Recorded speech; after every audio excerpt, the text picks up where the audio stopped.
नमस्कार। निःशुल्क ज्योतिष परामर्श केंद्र में आप सबका स्वागत है। आज दिनांक 12 फरवरी 2025 बुधवार। जैसा कि हमारा कुंडली अध्ययन पर चल रहा है, हमने कुंडली में जो 4 तत्व होते हैं, जिसमें पहला अग्नि, दूसरा भूमि, तीसरा वायु, इन 3 का अध्ययन कर लिया। आज हम जल तत्व की चर्चा करेंगे और 5वां तत्व जो होता है वह हमारा लग्न होता है, क्योंकि 5वां तत्व आकाश को दिखाता है और कुंडली में जो लग्न होता है वह आकाश की भांति होता है, क्योंकि सर्वोपरि वही है जो आप हैं।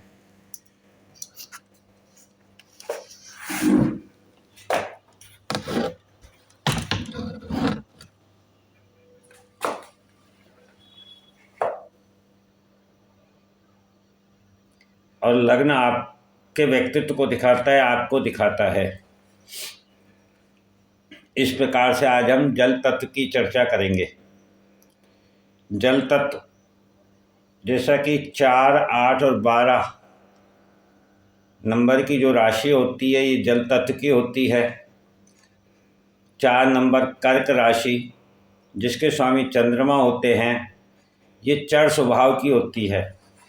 चर अर्थात गतिशील, यह हमारे मन को दिखाती है। मन हमारा गतिशील होता है। मन से इमोशंस आते हैं और हमारे इमोशन भी गतिशील होते हैं, जो निरंतर गति करते रहते हैं, परिवर्तित होते रहते हैं। इस प्रकार 4 नंबर कर्क राशि हमारे इमोशंस को दिखाती है। 8 नंबर वृश्चिक राशि, जो इसका स्थिर स्वभाव होता है, इसके स्वामी मंगल होते हैं। मंगल जो कि ब्रह्मांड में सेनापति है और अग्नि तत्व के हैं, और उनको एक ये जल स्वभाव की, जल तत्व की राशि प्राप्त हुई है, क्योंकि ये स्थिर स्वभाव है और ऊर्जा एक्शन में विश्वास करती है।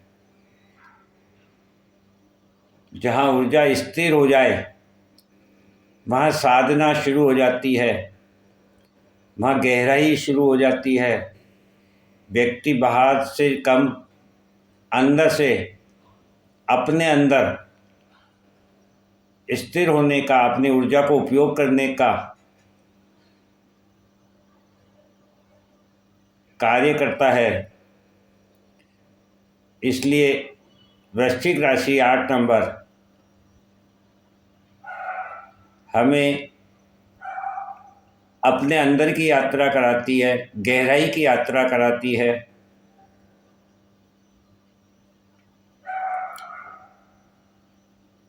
स्थिरता प्रदान करती है।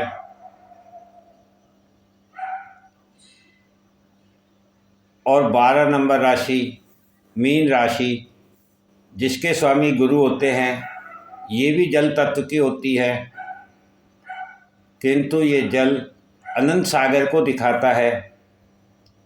ये दिव्य स्वभाव की होती है। दिव्य स्वभाव अर्थात जो प्रकृति और भौतिकता दोनों की ओर ले जा सकती है, वह मीन राशि है। क्योंकि कालपुरुष की कुंडली में 12 नंबर राशि व्यय को दिखाती है, और व्यय कितने प्रकार का होता है यह हमने पहले चर्चा की थी।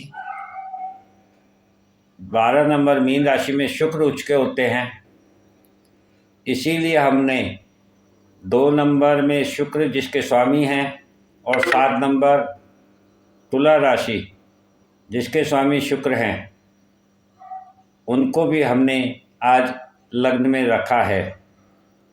क्योंकि हम शुक्र को ही, जो 30 मार्च 2025 को ब्रह्मांड में ग्रहों के गोचर का प्रभाव हमें प्राप्त होने जा रहा है, उसमें हमने चर्चा की थी कि शुक्र सबसे बली ग्रह है और शुक्र धन वैभव लक्ष्मी के ग्रह नहीं हैं। शुक्र चेतना के ग्रह हैं, साधना के ग्रह हैं,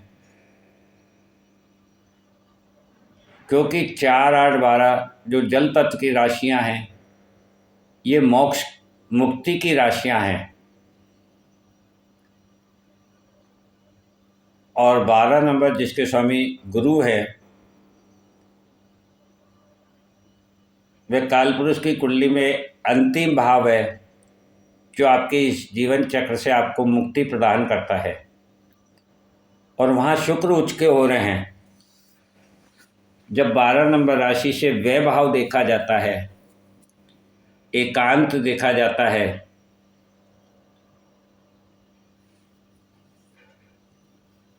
तो शुक्र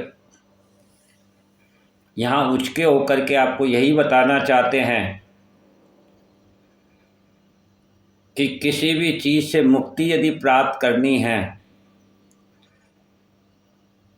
तो जब तक आप उस वस्तु का, उस चीज़ का,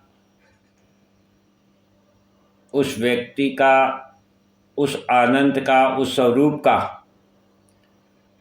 भोग नहीं कर लेते हैं तब तक आप उस चीज़ से मुक्त नहीं हो सकते हैं। क्योंकि जब काल पुरुष की कुंडली में 1 नंबर में आपका लग्न होता है, जब आपका जन्म होता है, और 1 से 11 तक जब आप अपना जीवन भोग लेते हैं, तब आपको यह विचार आता है, ये सोच आती है कि ये सब जो मैंने अपने जीवन का समय व्यतीत किया है ये एक भ्रम था, धोखा था। वास्तविकता और सच्चाई ये है कि मुझे इस जीवन का त्याग करना है। मेरे इस जीवन के सफ़र का जो उद्देश्य है, जो मंजिल है, वह मुझे मुक्ति मोक्ष की ओर ले जाती है और मैं अर्थ में, काम में, इच्छा में अपने पूरे जीवन को लगाए रखता हूँ, लगाए रखा।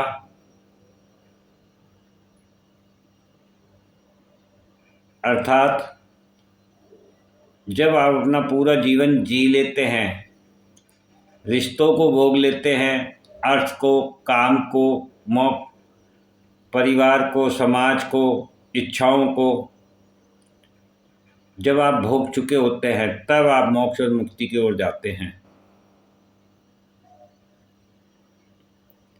तो शुक्र यहाँ यही बताना चाहते हैं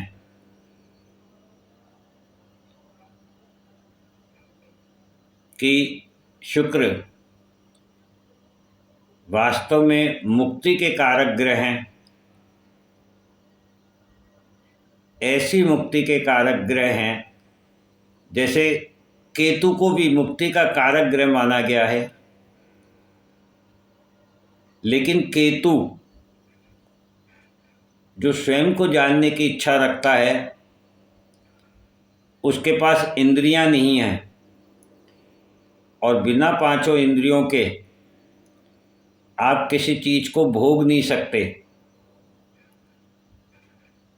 अर्थात केतु इसलिए डिटैचमेंट कराता है क्योंकि उसके पास देखने, सुनने, समझने, बोलने की शक्ति नहीं है,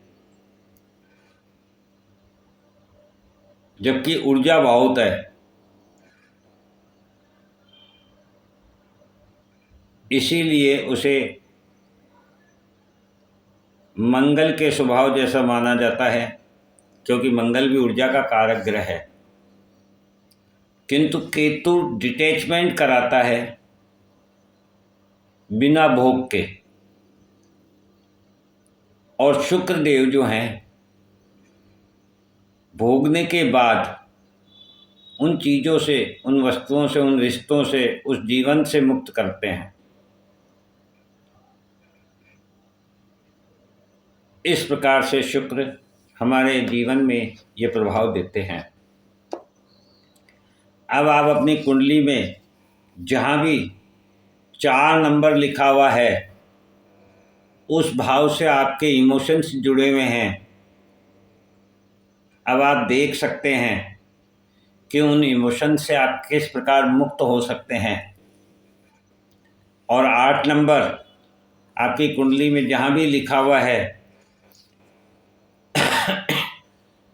वह आपको बता रहा है कि उस भाव के प्रति आप अपना स्वभाव स्थिर रखें, उसकी गहराई से समझने का प्रयत्न करें, सीमा के पार जाकर उसे समझने का प्रयत्न करें, उस पर रिसर्च करें, तो निश्चित रूप से आपको सफलता प्राप्त होगी। और 12 नंबर आपकी कुंडली में जहाँ भी लिखा हुआ है वह आपको मुक्ति की ओर ले जाता है। एक ऐसी मुक्ति जो चीज़ आप भोग चुके हैं। आपने अपने समाज में देखा होगा, महसूस किया होगा कि कोई व्यक्ति जब अपने जीवन में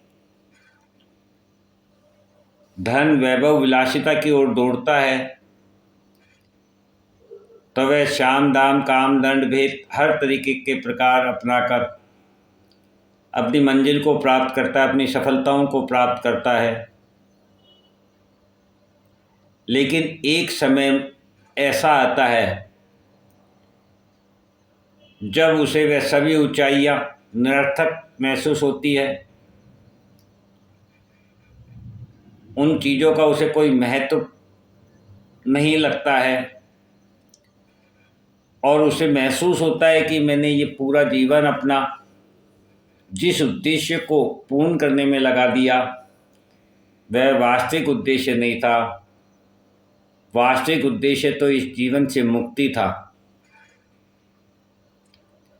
अभी मेरे को कुछ जानकारी प्राप्त हुई है, ये सही है या नहीं है इस बात की मैं पुष्टि नहीं करता हूँ, किंतु हमारे जो मशहूर गायिका है, जो करोड़ों की स्वामित्व रखती हैं, महलों में रहती हैं, वे अपनी उम्र के इस पड़ाव में अभी हॉस्पिटल में एक 6x6 के कमरे में एक बेड पर, वह भी हॉस्पिटल के द्वारा बनाए गए गाउन कपड़े में, जिसमें उन्हें भोजन अलाउ नहीं है।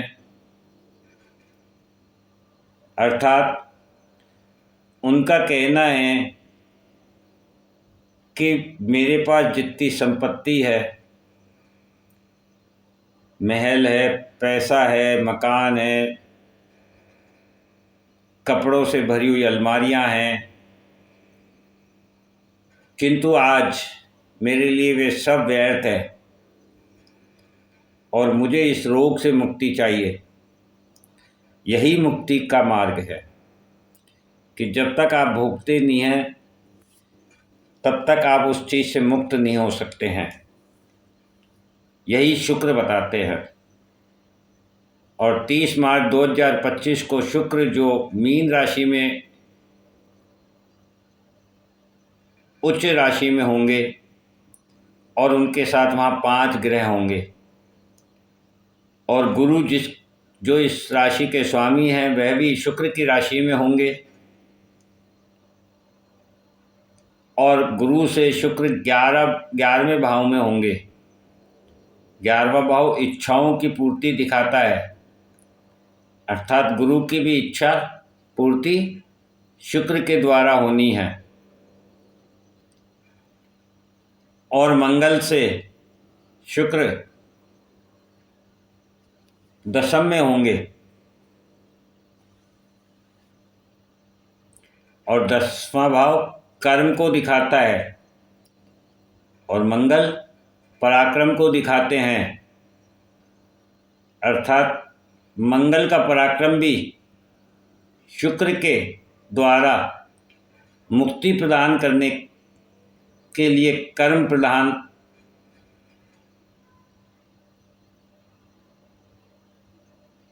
का कार्य कर रहा है।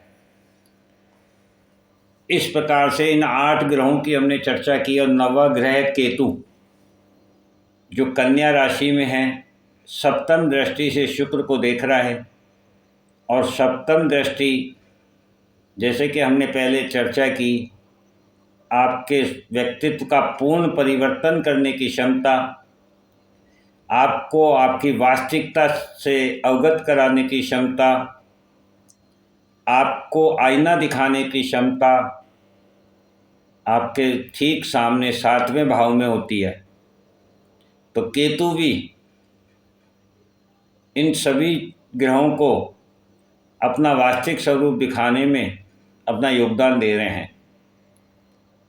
इस प्रकार से अब आप अपनी कुंडली का अध्ययन कर सकते हैं और जान सकते हैं कि शुक्र आपकी कुंडली में किस प्रकार से आपको परिणाम दे रहे हैं, आपने अपने जीवन में उसका किस प्रकार उपयोग किया है और 30 मार्च 2025 को ब्रह्मांड में ग्रहों के होने वाले गोचर का आपको कैसा प्रभाव प्राप्त होने वाला है, आपको किन किन चीज़ों से मुक्ति प्राप्त होने वाली है और उसका किस प्रकार से वह मुक्ति आपको प्राप्त होगी, वह आपकी कुंडली ही बता सकती है। इसलिए अब आप स्वयं अपनी कुंडली का अध्ययन कर सकते हैं। जय हिंद, जय भारत।